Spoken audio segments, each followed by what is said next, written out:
Teen climate activist Greta Thunberg arrived in New York Harbor Wednesday, ending her 2-week trek across the Atlantic. The 16-year-old from Sweden captured the world's attention when she took a boat from Europe to the U.S. in order to attend a climate action summit. She refused to travel by airplane because of the large carbon footprint planes leave behind. Thunberg had a message for President Trump upon her arrival. It's strange. Everyone always asks me about Donald Trump. But, I mean, my message for him is just listen to the science, and he obviously doesn't do that. So, I mean, as I always say to this question, no one has been able to convince him about the climate crisis, the urgency, then why should I be able to do that? So I'm just going to now focus on spreading awareness, and that people in general will start caring and realize how big of a crisis this is. Tom Hansen has more on what's next for the young climate activist. Crowds of people cheered on Greta Thunberg as she completed her voyage into Manhattan. This is very overwhelming, and the ground is still shaking for me. The 16-year-old climate activist is from Sweden and has captivated the world with her 15-day trip documented on Twitter from the UK and across the Atlantic, just ahead of the UN Climate Action Summit next month. It is insane that a 16-year-old have to cross the Atlantic Ocean to make a stand.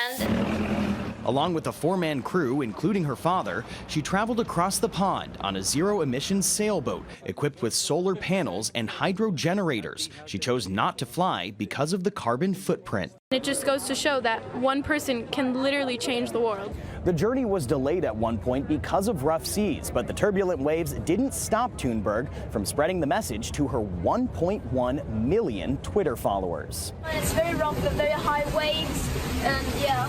The teenager began her protests a year ago and inspired young people in more than 100 cities across the globe to follow suit, demanding action against global warming. If enough people stand together, fight for the right thing, then anything can happen.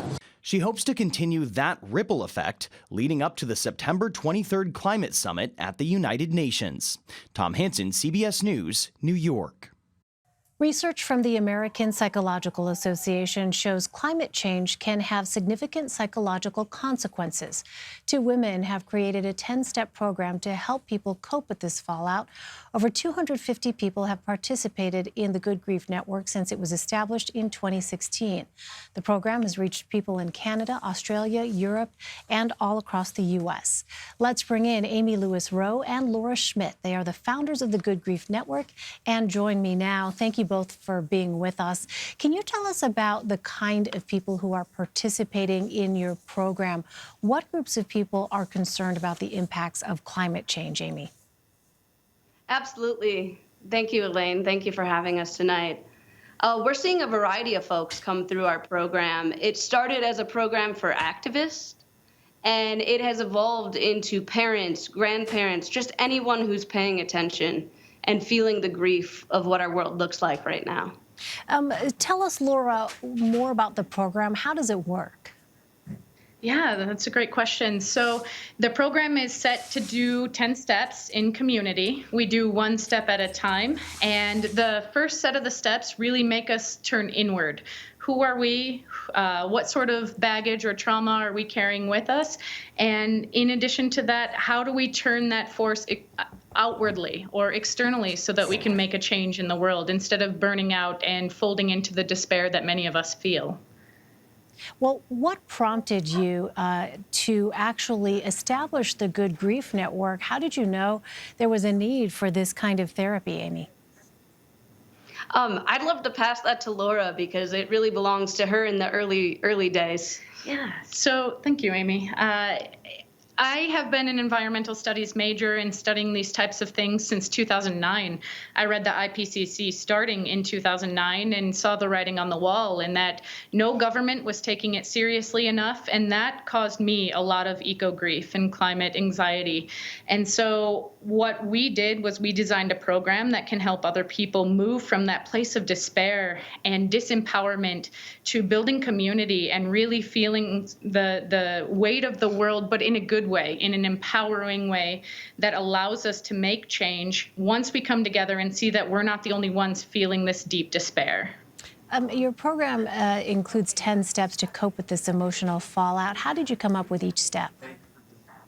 That's a great question. So what we like to say is that we stand on the shoulders of giants. We have been able to read, to study, to look at the scientific documents, the psychological research, and we just put together a program that fits together using the model that's already created by AA or Al-Anon. They have a really wonderful 12-step model that addresses a different issue. And so we saw the power of ritual, we saw the power of showing up, and put in a bunch of steps that are well researched and put them together, and we work one step at a time until all 10 are worked, and then we come out on the other side and work the steps again.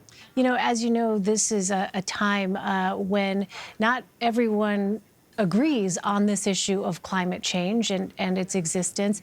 And I wonder if you could just talk specifically about some of these mental health effects that you have actually seen. What are the kinds of anxieties that people are expressing as a result of climate change? We're seeing a lot of parents, especially, who said, I didn't pay attention to these issues, and now that I have kids, I'm worried about their future. And that is causing a level of despair that most of them were not used to before. The idea that things might not look the same, that telling their kids to go to college might not be the best advice right now. Well, in addition to that, we're seeing the lifelong activists realizing that their work wasn't enough to turn the tides and that we need more work. And so we're getting a lot of people who are tired, and we don't want to burn them out. We don't want to have them be burned out. We want to have them be empowered so that they can continue to make changes as we continue to see climate change's impacts forced upon us, essentially. And can you just talk about how geography also plays a role here in who suffers from this kind of anxiety compared to maybe other groups?